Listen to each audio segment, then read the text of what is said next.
बहू और बेटी एक समान। माँ, मैं बहुत थक गई हूँ घर संभालते संभालते। यहाँ मेरी थकान किसी को नज़र नहीं आती।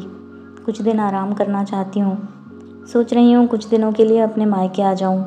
आते हुए अपने बच्चों को भी साथ ले आऊँगी, वे वहीं से स्कूल चले जाएंगे। आखिर एक ही शहर में ससुराल और मायका होने का कुछ तो फ़ायदा मिले, सुषमा ने फ़ोन पर अपनी माँ से कहा। मालती जी ने दूसरी तरफ से कहा, हाँ बेटा, जब तेरी इच्छा हो आ जाना, आखिर ये तेरा भी तो घर है। ठीक है माँ, तो मैं कल ही आ जाऊँगी, सुषमा खुश होकर बोली। हाँ बेटा, कल ही आ जाओ, मैं तुम्हारा इंतज़ार करूँगी। अभी मैं फ़ोन रखती हूँ, मुझे मंदिर भी जाना है। मालती जी ने फ़ोन रख दिया और सीधे किचन में गईं।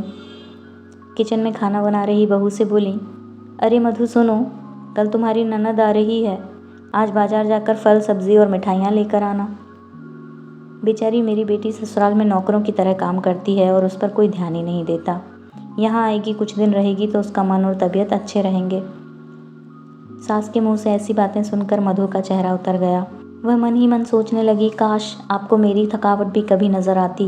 मैं भी दिन रात झाड़ू पोछा, बर्तन, खाना बनाना, मार्केट और हर वह काम करती हूँ जिससे हमारे परिवार वालों को कोई दिक्कत ना हो।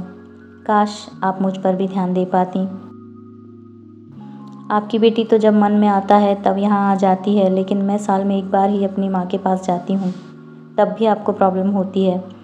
मैं भी इंसान हूँ, मेरा भी मन है, मुझे भी लगता है कि अपनी माँ के पास जाकर थोड़ा आराम करूँ, सुख दुख की 2-4 बातें करूँ, अपना मन हल्का करूँ।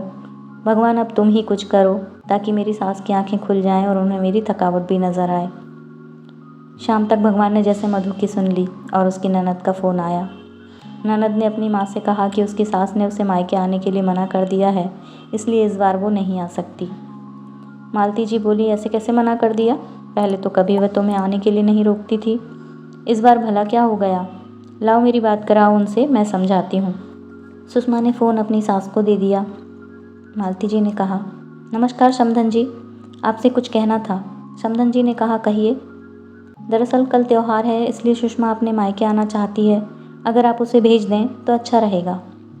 सुषमा की सास ने कहा, देखिए समधन जी, आपकी बेटी मायके जाकर रहे, इस बात के लिए हमने उसे कभी नहीं रोका और इस बात से हमें कोई प्रॉब्लम है भी नहीं।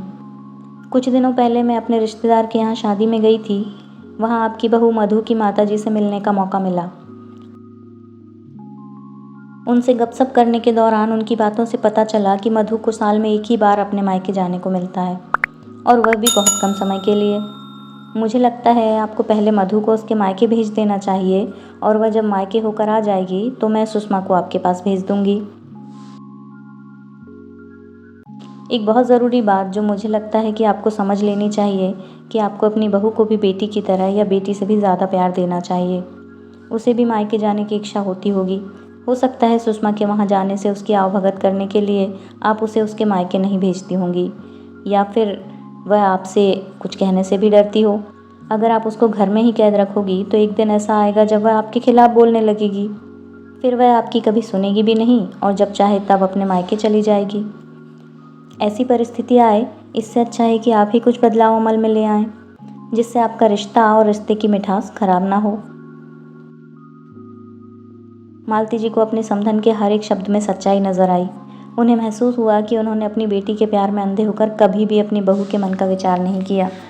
उन्होंने हमेशा ही अपनी बेटी को अपने बहू से ऊपर रखा। दूसरी तरफ सुषमा भी अपनी भाभी के बारे में हो रही इस बातचीत को सुन रही थी। उसने भी रियलाइज़ किया कि वह कभी भी अपनी भाभी के साथ ठीक से बात नहीं करती है, और जब जब वह मायके जाती है तो उसकी भाभी थोड़ी उदास रहती है। मालती जी ने अपनी बहू को बुलाया और उसे कहा कि मधु कुछ दिनों के लिए सुषमा नहीं आने वाली है, इसलिए पहले तुम अपने मायके होकर आओ। यह सुनते ही मधु का चेहरा खिल गया, क्योंकि यह पहली बार था जब उसकी सास ने सामने से उसे अपने मायके जाने के लिए कहा था।